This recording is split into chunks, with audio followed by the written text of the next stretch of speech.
இந்த 2026ல் ரிலீஸ் ஆகக்கூடிய ஜனநாயகன் படத்துக்கும் பராசக்தி படத்துக்கும் இடையில தான் போட்டின்னு சொல்கிறாங்க. ஆனால் ஆக்சுவலாக டிஎம்கேவுக்கும் டிவிகேவுக்கும் இடையில தான் போட்டி அப்படின்னு சொல்லணும். ஆல்ரெடி கோட் படத்தில் சிவகார்த்திகேயன்ட்ட கொடுத்த துப்பாக்கியை சிவகார்த்திகேயன் விஜய்க்கு எதிராக பிடிச்சிட்டாரு அப்படின்னு சொல்லி நிறையா ட்ரோல்ஸும் மீம்ஸும் அது ஒரு பக்கம் இருக்கட்டும்.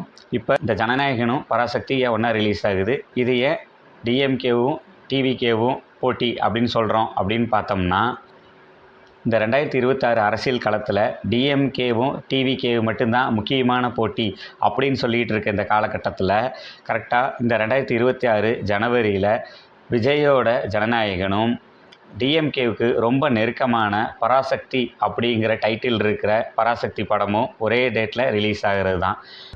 ஜனநாயகன் படம் ஜனவரி 9ஆம் தேதி ரிலீஸ்னு ஆல்ரெடியே அனௌன்ஸ் பண்ணிட்டாங்க.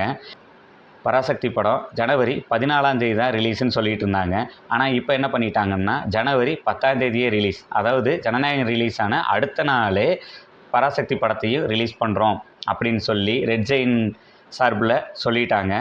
பராசக்தி அப்படிங்கிற படம் கலைஞரோட வசனம் அப்படிங்கிறது ரொம்ப ரொம்ப முக்கியமாக இருந்துச்சு, ரொம்ப பேசப்பட்ட படமாக இருந்துச்சு. ஸோ அதனால் கலைஞருக்கும் பராசக்தி படத்துக்கும் நெருங்கின தொடர்பு இருக்குது. ஸோ அப்படி இருக்கும்போது டிஎம்கேவுக்கும் இந்த பராசக்தி அப்படிங்கிற டைட்டில் ரொம்ப ரொம்ப நெருக்கமான ஒன்றா இருக்குது.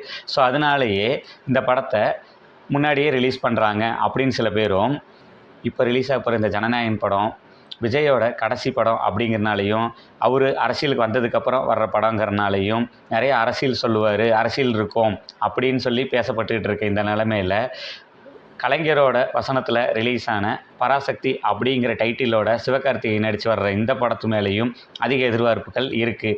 ஏன்னா இந்த ரெண்டு படங்கள்லேயுமே என்னென்ன அரசியல் சொல்ல போகிறாங்க, ரெண்டுமே இப்போ முக்கியமான படமாக பார்க்கப்படுது.